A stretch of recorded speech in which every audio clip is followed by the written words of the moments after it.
Assalamualaikum warahmatullahi wabarakatuh. Halo anak-anak semuanya. Kita kembali lagi di video untuk membahas mengenai termokimia. Untuk kali ini kita akan membahas penentuan perubahan entalpi melalui hukum Hess. Baik, di video-video sebelumnya kita sudah membahas mengenai kalorimetri, kemudian kita akan membahas yang kedua di sini adalah bagaimana cara kita menentukan perubahan entalpi reaksi berdasarkan hukum Hess ya. Baik. Nah, untuk hukum Hess itu dikemukakan oleh Henry Hess yang menyatakan bahwa kalau reaksi tidak bergantung pada lintasan tetapi hanya ditentukan oleh keadaan awal dan keadaan akhir. Sebenarnya banyak reaksi yang berlangsung secara bertahap. Contohnya adalah reaksi pembakaran karbon. Ya, pada saat karbon kita bakar ya anak-anak, kita pasti tahu ya di situ ada reaksi C ditambah O2 menjadi CO2. Ya, delta H-nya misalkan kita tahu di situ min 394 kJ per mol. Di sini tanda negatif karena memang untuk reaksi pembakaran kan dia reaksinya eksoterm sehingga delta H-nya bertanda negatif. Sebenarnya untuk reaksi pembakaran karbon ini berlangsung melalui dua tahap anak-anak. Nah, untuk tahap pertama adalah karbon ditambah setengah O2 menjadi karbon monoksida terlebih dahulu dengan delta H adalah min 111 kJ. Kemudian dilanjutkan karbon monoksida yang dihasilkan, kemudian terjadi pembakaran lagi ya, ditambah dengan setengah oksigen, setengah O2 menjadi karbon dioksida. Sehingga delta H-nya adalah min 283,0 kJ. Sehingga ketika kedua reaksi ini kita jumlahkan, maka dia akan menjadi reaksi yang kita lihat tadi ya, C ditambah O2 menjadi CO2.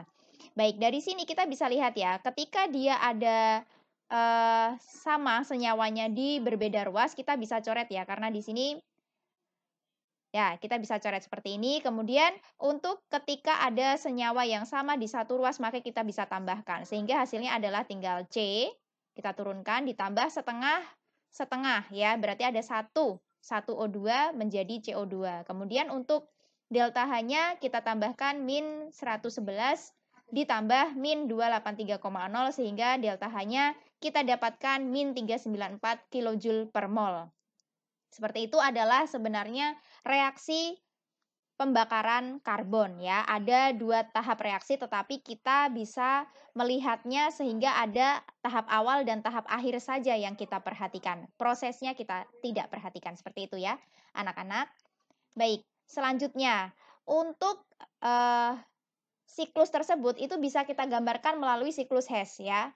Siklus Hess di sini pada tahap 1 dan tahap 2 kita bisa gambarkan. Kita gambarkan melalui siklus Hess. Seperti apa siklus Hess? Jadi gini anak-anak. Misalkan di sini keadaan awal ini adalah A ya. Saya misalkan di sini A, kemudian keadaan akhir ini B, kemudian lintasan yang kedua ini misalkan C gitu ya. Kita lihat ya, A ke B ini jarak antara A ke B itu adalah bisa lewat A ke C terlebih dahulu lalu dilanjutkan C ke B. Begitu ya anak-anak ya. Nah, pada akhirnya ketika A ke B ini kita anggap sebagai delta H1, kemudian A ke C ini adalah delta H2, kemudian C ke B itu adalah delta H3, maka kita bisa tahu bahwa delta H1 itu sama dengan delta H2 ditambah dengan delta H3 ya. Seperti itu ya. Artinya kita misalkan nanti mau ditanya delta H3, mau ditanya delta H2, maupun mau ditanya delta H1, itu kita tahu bagaimana cara kita untuk membaca siklus Hess tersebut. Baik, saya lanjutkan. Siklus Hess tersebut juga kita bisa gambarkan melalui diagram tingkat energi ya anak-anak. Pada saat pembakaran karbon tadi, diagram tingkat energinya kita bisa lihat seperti ini ya. Delta H1 itu adalah jarak ya dari titik atas ini ya. Jarak di pucuk ini sampai di bawah ini adalah delta H1. Artinya kalau kita mau tulis ya, delta H1 itu adalah reaksi dari titik di atas ini berarti ini C plus O2 menjadi yang paling bawah ini ya CO2. Ini adalah delta H1 ya. Kemudian untuk delta H2 adalah dari sini sampai di bawah ini. Artinya delta H2 itu mana? Delta H2 itu adalah C plus O2 menjadi CO ditambah setengah O2. Nah, itu adalah delta H2. Lalu delta H3 mana? Ya, dari atas ini sampai bawah ini. Mana itu? Berarti delta H3 adalah CO ditambah setengah O2 menjadi CO2. Itu adalah delta H3.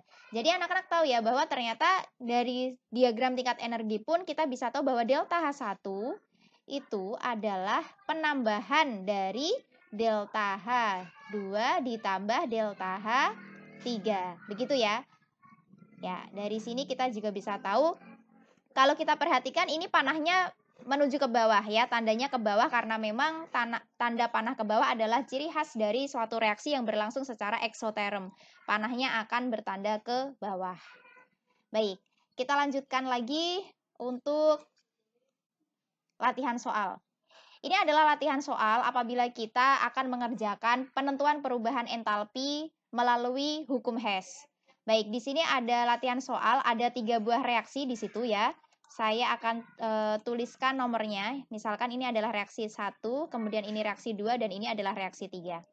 Pada reaksi 1 terdapat reaksi C ditambah O2 menjadi CO2, delta H-nya adalah min 393,5 kJ. Kemudian untuk reaksi 2 adalah 2H2 ditambah O2 menjadi 2H2O, delta H-nya adalah min 571,6 kJ. Kemudian yang ketiga adalah CH4 ditambah 2O2 menjadi CO2 plus 2H2O, delta H-nya adalah min 890,4 kJ. Yang ditanyakan adalah hitung perubahan entalpi untuk reaksi ini, C ditambah 2H2 menjadi CH4. Caranya adalah kita perhatikan dulu reaksi yang diminta.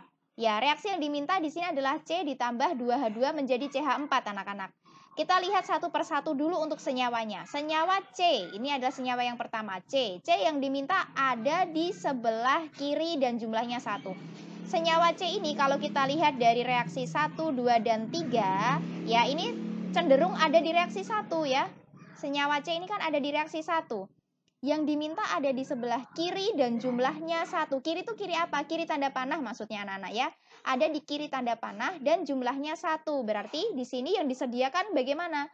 Yang disediakan ada di kiri tanda panah juga dan jumlahnya 1. Berarti reaksi ini tetap tidak usah kita ubah-ubah. Reaksinya tetap saja. Kita tulis lagi ya reaksinya. C ditambah O2 menjadi CO2. Ya. Delta H-nya juga tetap berarti ya, tidak usah kita ubah-ubah. Baik. Lalu selanjutnya yang diminta adalah 2H2. 2H2 ini berarti identik dengan reaksi kedua. Yang diminta ada di sebelah kiri dan jumlahnya ada 2, koefisiennya 2. Sementara yang disediakan juga ada di sebelah kiri dan jumlahnya ada 2. Artinya reaksi kedua pun tetap, tidak usah kita ubah-ubah. Berarti kita tinggal tulis lagi anak-anak. 2H2 ditambah O2 menjadi 2H2O. Liquid ya. Delta H-nya berarti tetap. Tidak usah kita ubah juga. Min 571,6 kJ. Lalu selanjutnya yang diminta adalah CH4. Ada di sebelah kanan tanda panah dan jumlahnya 1. Sementara yang disediakan, ini ada di reaksi 3 ya, CH4 ya. Yang disediakan itu jumlahnya 1 tapi di sebelah kiri. Ya, berarti ini harus kita balik. Dibalik ya. Dibalik itu artinya yang produk jadi reaktan dan yang reaktan jadi produk. Berarti kita tulis lagi ya, karena dibalik berarti CO2 gas ditambah 2H2O liquid menjadi CH4 gas plus 2O2 gas ya. Delta H-nya karena tadi dibalik anak-anak, yang awalnya minus berarti menjadi positif ya, 890,4 kJ. Nah, coba sekarang kita cek ya. Ini ditambahkan, kita cek apakah hasil dari penambahan ini sesuai dengan yang diminta. Kalau ini ada di berbeda ruas bisa kita coret ya tadi ya. CO2 ini kita coret. Kemudian 2H2O karena jumlahnya sama 2H2O bisa kita coret. Kemudian ada lagi Ini ada 2O2, kita coret dengan O2 di sini dan di atas. Baik, sekarang kita cek ya, yang tersisa apa? Yang tersisa kan tinggal ini, C ditambah 2H2 menjadi CH4. Kita tulis ya, C ditambah 2H2 menjadi CH4 gas. Ya, sama ya anak-anak ya dengan yang diminta ya. Yang diminta adalah C ditambah 2H2 menjadi CH4. Sama persis. Artinya ini reaksinya sudah betul. Kita tinggal tambahkan delta H-nya saja. Setelah kita tambahkan min 393,5, min 571,6 ditambah positif 890,4, ketemulah angka min 74,4 kilojoule. Nah, jadi inilah jawabannya ya. Delta H untuk reaksi C ditambah 2H2 menjadi CH4 dengan cara kita hitung melalui hukum Hess didapatkan angka min 74,4 kilojoule. Itu adalah cara yang pertama ya. Contoh soal pertama. Sekarang kita lanjutkan untuk contoh soal yang kedua. Nah, di sini sama persis dengan tadi. Di sini bedanya ada 4 reaksi ya anak-anak. Misalkan di sini adalah reaksi 1, ini 2, 3, dan 4. Baik, saya bacakan soalnya. Diketahui ada reaksi yang pertama adalah 2P ditambah O2 ditambah 3Cl2 menjadi 2PoCl3. Delta H-nya adalah min 1150 kJ. Kemudian reaksi kedua adalah H2 ditambah Cl2 menjadi 2HCl. Delta H-nya adalah min 184 kJ. Kemudian yang ketiga adalah 2P ditambah 5Cl2 menjadi 2PCl5. Delta H-nya min 640 kJ. Kemudian reaksi yang keempat adalah 2H2 ditambah O2 menjadi 2H2O. Delta H-nya min 482 kJ. Yang diminta adalah hitung perubahan entalpi untuk reaksi PCl5 ditambah H2O menjadi PoCl3 plus 2HCl. Baik. Caranya kita lihat lagi satu persatu senyawa yang diminta. Senyawa yang diminta pertama adalah PCl5. Ya, PCl5 ini kalau kita lihat dari reaksi 1, 2, 3, dan 4, dia ada di reaksi ketiga. Ya, yang diminta di sini adalah PCl5 jumlahnya 1 dan ada di sebelah kiri tanda panah. Sementara di reaksi 3 yang disediakan adalah PCl5 jumlahnya 2 dan di sebelah kanan tanda panah. Artinya reaksi ini harus kita balik ya. Harus kita balik dan dibagi 2. Nah, gitu ya. Sekarang kita tulis dulu ya reaksi ketiga. Dibalik dan dibagi 2. Berarti tinggal PCl5 menjadi P ditambah 5 per 2 Cl2. Delta H-nya dibalik dibagi 2. Berarti di sini menjadi positif. Positif 320 kilojoule. Ini yang pertama. Kemudian yang kedua ada H2O nih yang diminta. Ada 1 dan di sebelah kiri. Kalau kita cermati H2O itu ada di reaksi keempat ya anak-anak ya di sini. Sementara yang disediakan ada di sebelah kanan. Jumlahnya 2. Berarti kalau gitu kita harus membalik juga ya. Dibalik dan dibagi 2. Ya karena di sini yang diminta hanya 1 dan di sebelah kiri. Berarti reaksi keempat kita balik dan dibagi 2 juga. Tinggal H2O menjadi H2 ditambah setengah O2. Delta H-nya dibalik dan dibagi 2 menjadi positif ya. Menjadi positif 241 kilojoule. Nah, oke. Lanjut ke sini. PoCl3, senyawa yang diminta. PoCl3 jumlahnya 1 dan ada di sebelah kanan tanda panah. Ini kalau kita cermati ada di reaksi 1 ya, PoCl3 ada di sini. Berarti karena yang diminta hanya 1 di kanan tanda panah, sementara yang disediakan ada 2 dan di sebelah kanan tanda panah, ini berarti kita harus membaginya ya, dibagi 2 ini reaksinya. Tidak perlu dibalik, karena yang tersedia sudah di kanan juga. Yang diminta juga di sebelah kanan. Tinggal kita bagi 2 saja. Nah, ini kita tulis ya, P ditambah setengah O2 ditambah 3 per 2 Cl2 menjadi PoCl3. Delta H-nya min, tetap min ya karena tidak kita balik, min 575 kilojoule. Oke, lanjut ya. Selanjutnya ada 2HCl nih yang diminta. Ketika kita lihat 2HCl itu ada di reaksi nomor 2. Sementara yang disediakan juga sudah sama nih, 2HCl di sebelah kanan juga. Jumlahnya juga ada 2 ya, sama ya. Berarti ini tetap. Tidak perlu kita ubah-ubah. Langsung kita tulis. Reaksi kedua, H2 ditambah Cl2 menjadi 2HCl. Berarti delta H-nya tetap juga ya, min 184 kJ. Oke, coba kita tambahkan apakah hasil reaksinya seperti yang diminta. Kita cek. Ya. P ini bisa kita coret ya. Kemudian ada lagi yang perlu kita coret adalah Cl2. 5/2 di sini, 5/2 Cl2 bisa kita coret dengan ini. Dan di sini ya, bukan oksigen ya, maaf. Kalau oksigen ini kita coret dengan oksigen yang ada di reaksi kedua ini. Kemudian ada lagi yang bisa kita coret, H2 ya. H2 bisa kita coret. Nah, tinggal apa ini? Sudah ya, tidak ada yang bisa kita coret lagi ya. Berarti yang tersisa ada PCl5, kemudian H2O, kemudian POCl3, dan 2HCl. Coba kita tulis lagi ya, PCl5 ditambah H2O menjadi POCl3 ditambah 2HCl. Sama persis ya dengan yang diminta ya. Yang diminta dengan hasil reaksinya sama, artinya ini reaksinya yang kita tulis sudah betul, delta H-nya tinggal kita jumlahkan. Ketika kita hitung delta H-nya ketemunya min 198 kJ. Nah, ini adalah perubahan entalpi untuk reaksi PCl5 ditambah H2O menjadi POCl3 plus 2HCl dengan cara hukum Hess. Ketemunya min 198 kJ. Nah, itu ada 2 contoh ya, sama. Nanti ketika kalian menemui soal, berarti kita perhatikan dulu apa yang diminta.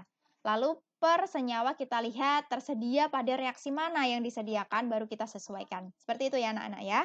Semoga kalian bisa memahami. Selanjutnya, kita mencoba untuk mengerjakan soal. Ini adalah soal mengenai siklus Hess ya. Baik, untuk siklus Hess ini, kita tahu ya bahwa misalkan ada diagram siklus energi ya. Katakan di sini adalah delta H1 ini dari A ke B, itu adalah delta H1, kemudian reaksi ini saya misalkan C ya.